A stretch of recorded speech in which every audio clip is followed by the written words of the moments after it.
Hi అండి, అందరికీ నమస్కారం. తాతయ్య తాతయ్య లే అని లేపింది 10 సంవత్సరాల అన్విత తన తాతయ్య విశ్వనాథాన్ని.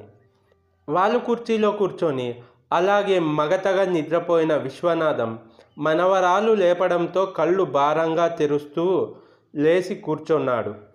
అలా లేస్తున్న క్రమంలో తన గుండెల మీద పెట్టుకున్న ఒక పుస్తకం జారి కింద పడింది.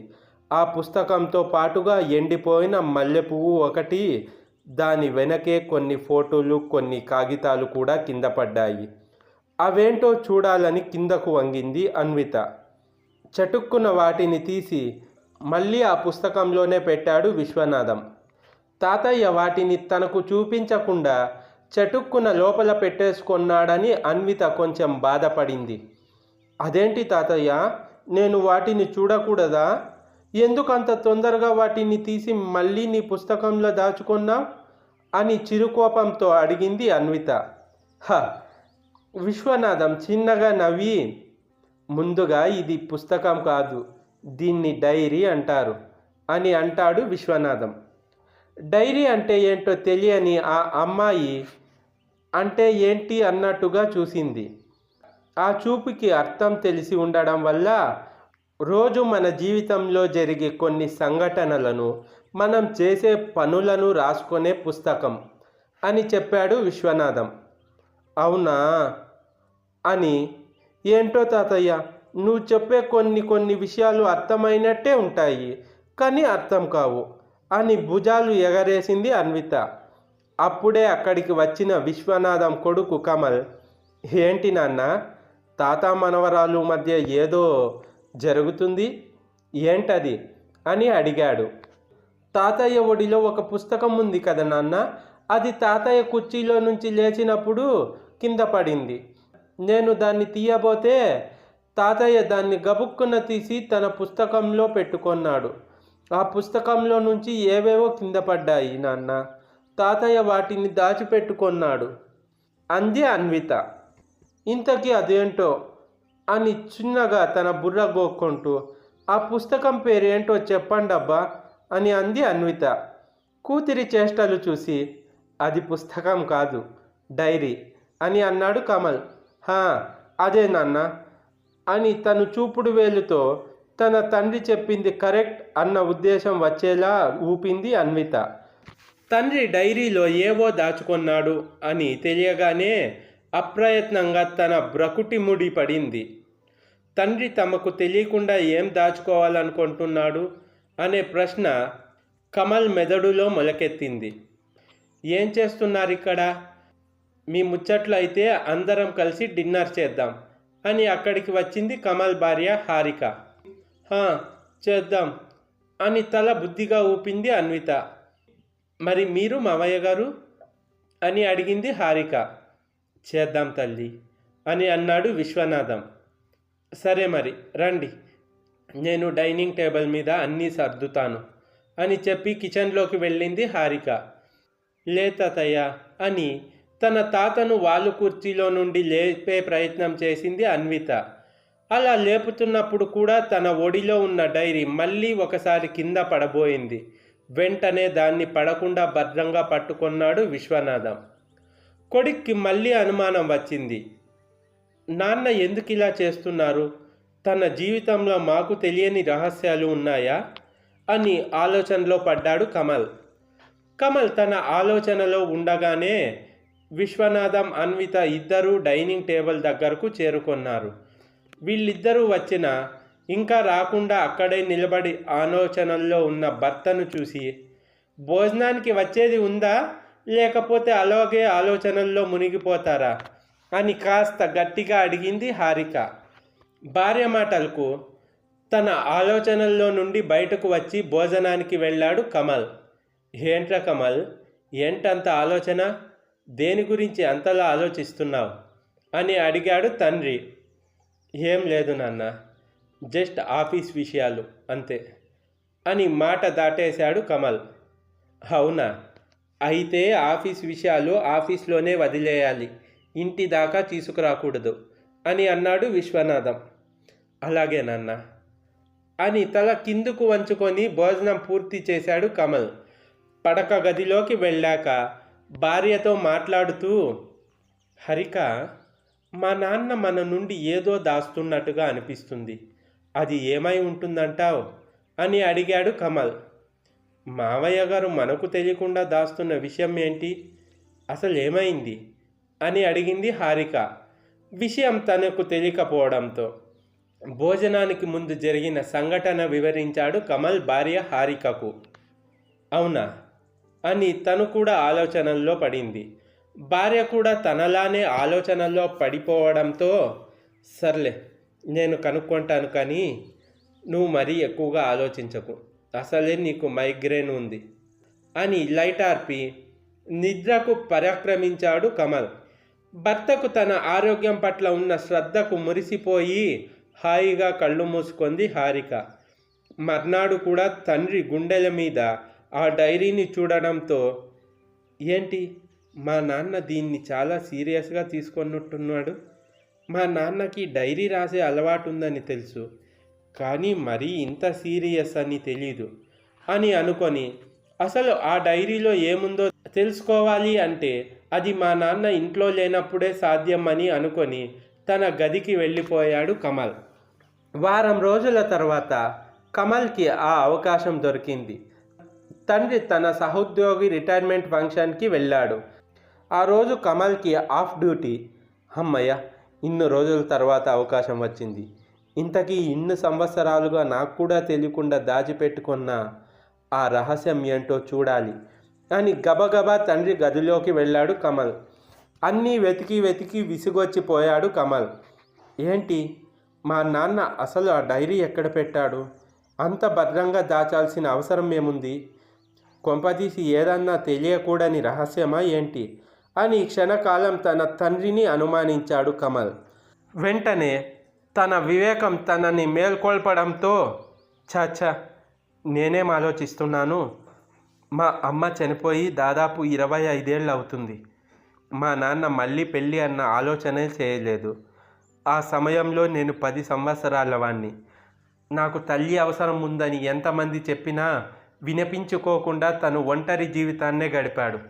నాకు తల్లి లేని లోటు తెలియకుండా ఉండాలని తన తల్లిని నా కోసం ఒప్పించి ఈ ఇంట్లోకి తీసుకొచ్చాడు. అలాంటి తండ్రిని నేను అనుమానించడం చాలా హేయమైన పని అని అనుకొని డైరీ వెతకడం ఆపాడు. కానీ తను కాస్త పెద్దయ్యాక తనతో అన్న మాటలు లీలగా గుర్తుకొచ్చాయి. ఒక్క క్షణం ఊపిరి తీసుకొని వదిలి మళ్ళీ డైరీ వెతికే పనిలో పడ్డాడు కమల్. మంచం మీద పరుపు కింద వెతుకుదామని పరుపు పైకి లేపబోతుండగా, రేయ్, పూజించతగ్గ ఏ వస్తువు మంచం మీద పెట్టకూడదు. పుస్తకాలు సరస్వతి రూపం.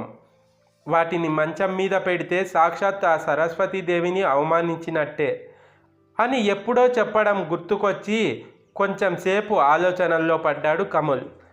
వెంటనే ఏదో గుర్తుకు వచ్చి ఎస్ అని ఏదో సాధించినంత సంతోషంగా కిటికీ పక్కన ఉన్న చిన్న కబోర్డ్ మెల్లిగా జరిపి చూశాడు. తన అంచనా నిజమవడంతో సంతోషంగా ఆ డైరీ తీసి చూశాడు కమల్. అందులో ఒక గుండు మల్లె పువ్వు ఎండిపోయి ఉంది.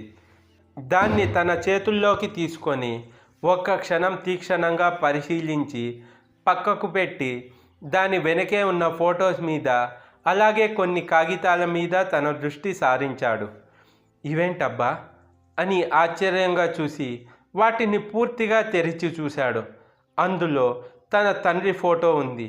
ఆ ఫోటోలో తన తండ్రి సంగీత సాధన చేస్తున్న ఫోటో కనిపించింది. అది చూసి షాక్ అయ్యాడు కమల్. ఏంటి, మా నాన్న సంగీత సాధన చేసేవారా అని తనను తానే ప్రశ్నించుకున్నాడు. ఆ ఫోటో వెనకాలనే కమల అని రాసి ఉంది. కమల అన్న పేరు చదవగానే మళ్ళీ బ్రకుటి ముడిచి, ఈ కమల ఎవరు అని ఆలోచనలో పడి తన చేతిలో ఉన్న కాగితం తీసి చూశాడు. అది ఒక ఉత్తరం. ఆ ఉత్తరంలో అందంగా ఉన్న చేతిరాత. దాన్ని చూసి వావ్ అని అనకుండా ఉండలేకపోయాడు కమల్. చదవడం మొదలుపెట్టాడు. ప్రియమైన విషుకి, నేను ఇక్కడ బాగానే ఉన్నాను. నువ్వెలా ఉన్నావు? నీ సంగీత సాధన ఎలా సాగుతుంది? నిన్నొక మంచి సంగీత విద్వాంసుడిగా చూడాలని నా కోరిక. తప్పకుండా తీరుస్తావు కదూ? నువ్వు అది సాధిస్తేనే నన్ను పొందగలవు.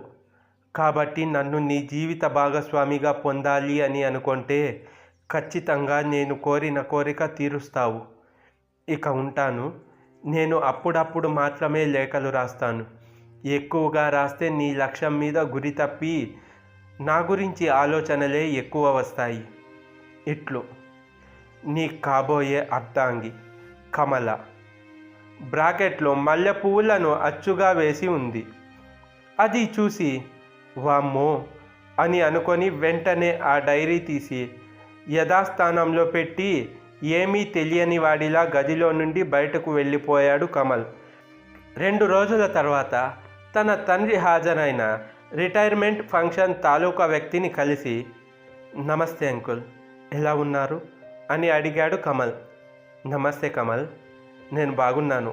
మీరెలా ఉన్నారు? మొన్న నా రిటైర్మెంట్ ఫంక్షన్కి రాలేదేం అని అడిగాడు ఆ వ్యక్తి. నాకు కొంచెం ఆఫీస్ వర్క్ ఉంటుంది అంకుల్, అందుకే రాలేకపోయాను.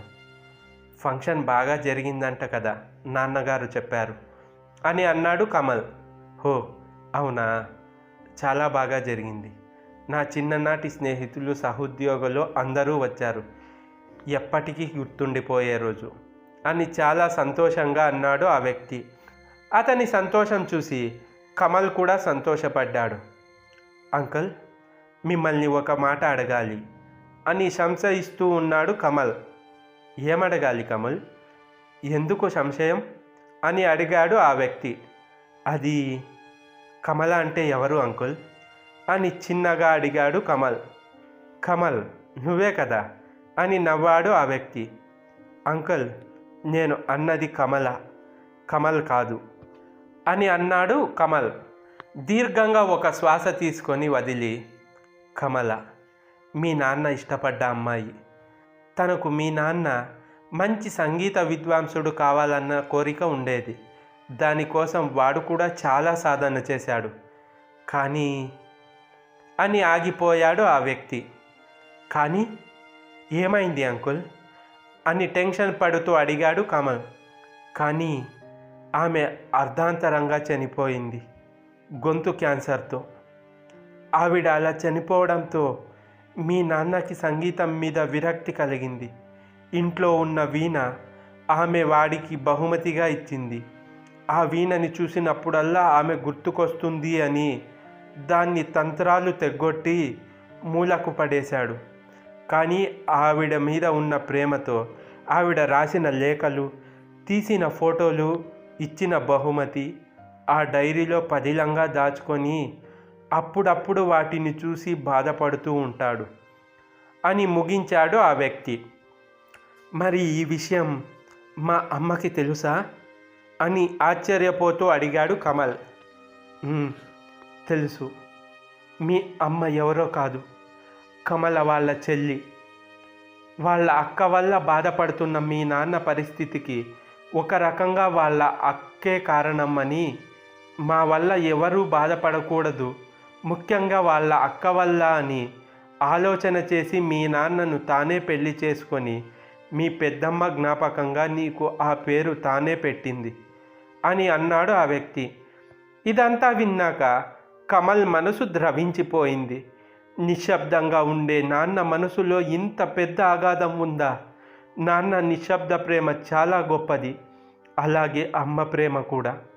పాపం పెద్దమ్మలాగే అమ్మ కూడా క్యాన్సర్తో చనిపోయింది అని తన తల్లి చావుని గుర్తు చేసుకొని బాధపడ్డాడు కమల్. బాధపడకు కమల్, మీ నాన్న ఆశయం గొప్ప సంగీత విద్వాంసుడు అవ్వాలన్నదే. మీ పెద్దమ్మ కోరిక కూడా అదే. కాబట్టి ఈ వయసులో నువ్వు కొత్తగా మొదలుపెట్టే కన్నా నీ కూతుర్ని మంచి సంగీత విద్వాంసురాలిగా చేయి అని చెప్పాడు ఆ వ్యక్తి. అతను చెప్పిన మాట విని, అలాగే అంకుల్, మా నాన్న మనసులో ముడుచుకొని ఉన్న మల్లెపువ్వు లాంటి కోరిక నా కూతురు తీరుస్తుంది. అసలు కన్నా వడ్డీ ముద్దు కదా. నా కూతురు తన ఆశయాన్ని నెరవేరుస్తుందంటే మా నాన్న చాలా సంబరపడతారు అని అన్నాడు కమల్. ఆ మాట వినగానే గుడ్, మంచి నిర్ణయం అని కమల్ భుజం మీద చేయి వేసి మెచ్చుకోలుగా చూశాడు ఆ వ్యక్తి. సరే అంకుల్, నేను వెళ్ళొస్తా, ఈ విషయం మా నాన్నకి తెలియనివ్వకండి అని అన్నాడు కమల్. మంచిది అని అన్నాడు ఆ వ్యక్తి. అతని దగ్గర వీడ్కోలు తీసుకొని తన కూతుర్ని ఎవరి దగ్గర సంగీతానికి కుదుర్చాలా అని ఆలోచిస్తూ, ఇంకెవరు, మా నాన్న దగ్గరే సంగీతానికి కుదురుస్తాను అని చాలా సంబరంగా ఇంటి దారి పట్టాడు కమల్. ఈ వీడియో మీకు ఎలా అనిపించిందో కమెంట్ చేసి, ఈ స్టోరీ నచ్చితే లైక్ చేసి మన ఛానల్ను సబ్స్క్రైబ్ చేసుకోండి friends. Thanks for the watching.